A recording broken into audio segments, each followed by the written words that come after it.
Baik pemirsa, kita lanjutkan pembahasan kita malam hari ini. Semakin malam selalu semakin menarik. Pak Iwantono, tidak hanya di kafe dan restoran, Pak. Ini pesta-pesta pernikahan juga akan dikenakan royalti kalau memutar lagu. Bagaimana dengan pesta-pesta pernikahan yang dilakukan di hotel-hotel?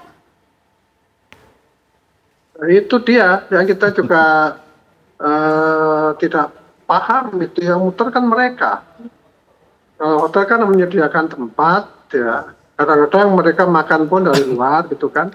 Jadi hotel itu kalau kita bilang komersil, nilai transaksinya itu kan orang nyewa tempat, orang bayar, terus dia putar lagu, ya kan? Ya.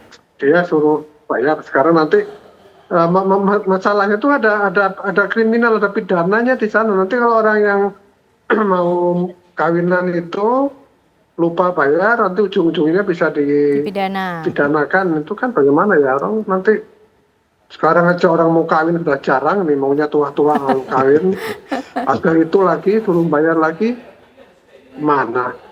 Jadi maksud saya itu jangan nyari-nyari lah yang terlalu jauh-jauh begitu ya, macam-macam gitu.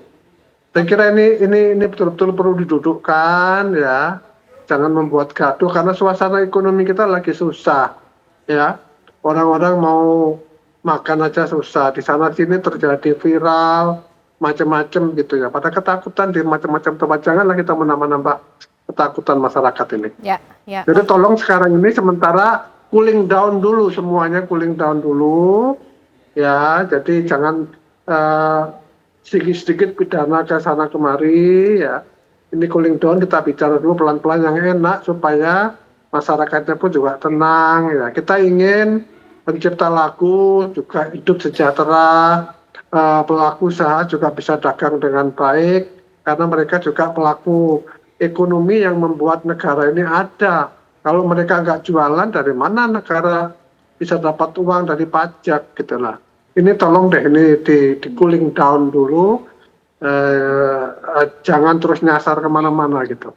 Oke, baik Pak Mufti, ini gimana nih Pak? Ternyata tidak hanya makan di kafe dan restoran, mau mengadakan pesta pernikahan juga bisa dikenakan wajib membayar royalti. Jadinya bukan menimbulkan kenyamanan, malah kekhawatiran Pak Mufti. Ya kalau di undang-undang kami jelas bahwa keamanan, kenyamanan, dan keselamatan apalagi itu penting dalam undang-undang perlindungan konsumen kan. Artinya ini kan juga harus kita benturkan dengan undang-undang yang lain. Tetapi bahwa ada fenomena yang menarik sekarang ini, ada Rojali, Romusa, sampai Rohalus, Rohana. Ini kan fenomena yang memang harus kita sikapi kan gitu. Apalagi kemudian diberlakukan sampai ke ruang-ruang seperti resepsi tadi, kemudian ya nanti orang-orang di KU aja kita duduk manis, kemudian kita berdoa aja, kemudian tidak sesuatu yang kita tidak harapkan kan gitu. Ini sesungguhnya fenomena yang segera harus dihentikan ini. Kalau enggak tentu kami akan melakukan class action, gugatan dan sebagainya. Karena cukup memberatkan dan ini tidak berdasarkan dan tidak transparan. Apalagi diberlakukan pidana, ini kan mesti administratif lah,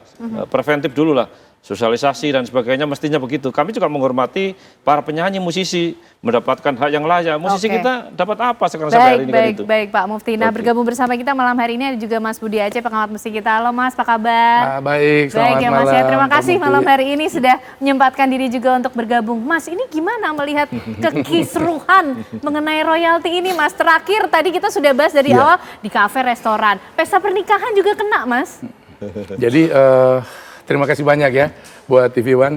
Jadi apa yang terjadi hari ini, kekisruhan yang terjadi hari ini, itu adalah bagian terkecil dari problem royalti yang sesungguhnya menjadi masalah bangsa hari ini. Itu problem kita.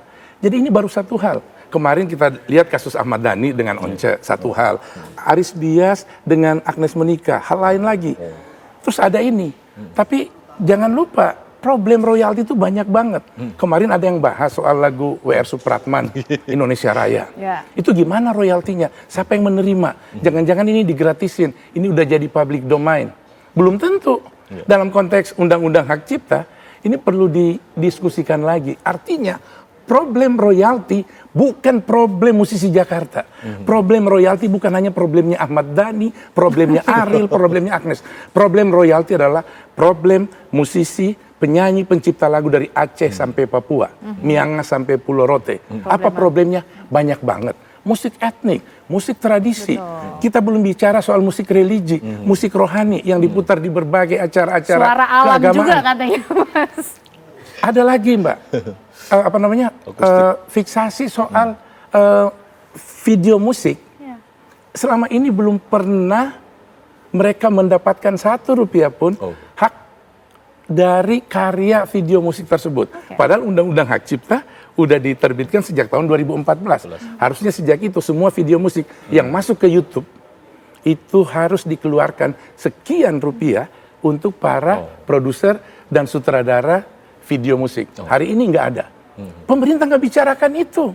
Pemerintah sibuk ngurusin Ahmad Dhani, pemerintah sibuk ngurusin. Padahal ini tidak hanya milik golongan atau kepentingan tertentu saja. Hukum ini kan dilahirkan untuk rasa keadilan, dan ada dua pihak yang sedang dalam tanda petik berperkara. Satu adalah pengguna, user, dan satu adalah pencipta. Betul.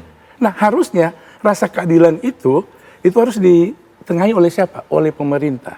Problem hari ini adalah dari Aceh sampai Papua. Kebetulan saya humas di Papri, walaupun saya bicara ini sebagai pengamat, bukan sebagai humas Papri, Persatuan Artis Penyanyi Pencipta Lagu Pemusik Republik Indonesia. Itu ada 38 provinsi, Pak. Keluhannya satu, kami ingin belajar tentang royalti. Kami ingin belajar tentang royalti. Coba bayangkan, Indonesia, pemerintah meratifikasi Konvensi Bern tentang royalti musik itu tahun 2005. Lalu 2014 undang-undang baru kita rilis. Kita butuh 9 tahun. Kita baca nggak? Masih ingat lagi nggak tentang Konvensi Bern itu? Jangan-jangan pemerintah nggak baca itu. Lalu kemudian undang-undang hak cipta dibuat 2014. Lalu kemudian ada LMKN. Kita tahu nggak kenapa LMKN dibentuk? Apa latar belakang LMKN dilahirkan? Nah, apapun itu menurut saya adalah rasa keadilan itu harus ditengahi oleh pemerintah dalam konsep apa? Semua masyarakat hari ini itu secara umum tidak memahami apa itu royalti. Konsep royalti harus diajarkan kembali, edukasi dan sosialisasi. Dan menurut hemat saya, yang harus melakukan itu bukan Kementerian Hukum. Kementerian Hukum mungkin menjaga normanya sebagai pengawas, tetapi sosialisasi, edukasi itu harus dilakukan oleh pertama Menteri Kebudayaan. Kenapa? Karena ini merubah mindset. Mindset kita hari ini nggak seragam tentang royalti. Harus diajarkan. Politik anggaran di Kementerian Kebudayaan harus disisihkan untuk melakukan sosialisasi ini. Lalu UMKM, Kementerian UMKM. Lalu Kementerian Ekonomi Kreatif. Kenapa harus ini dilakukan, Pak? Saya ikut dalam sebuah diskusi dengan DJKI. Itu DJKI mengatakan bahwa energi kami untuk melakukan sosialisasi terbatas. Karena pemerintah, dalam hal ini DJKI, itu fokusnya pada banyak hak cipta. Bukan hanya urusan musik. Artinya musik salah satu dari sekian banyak hak cipta yang harus mereka urusin. Kalau hari ini musik membuat Indonesia jadi krusial, jadi kacau seperti ini. Jadi kisru. Terus harusnya energi kita dibesarkan. Tinggalkan dulu dalam tanda petik hak cipta lain, kita fokus membahas hak cipta musik. Karena ini soal bangsa. Di sana ada dana triliunan rupiah yang kita semua berkepentingan. Apakah itu pencipta lagu, musisi maupun pemerintah. Baik Mas Budi. Pak Mufti mungkin singkat merespon apa yang disampaikan oleh Mas Budi, termasuk mungkin apa usulan untuk menjadikan solusi atas kekisruhan yang terjadi. Singkat saja Pak Mufti. Ya, jadi kita perlu membangun trust kan gitu. Beliau sebagai tentu pengamat dan pelaku usaha di bidang musik dan royalti, kemudian pelaku usaha ini nanti yang juga akan menjadi penentu karena mereka yang menjalankan dan kami konsumen kan gitu. Terakhir akan menjadi korban terakhir kan gitu. Dari hulu ke hilir.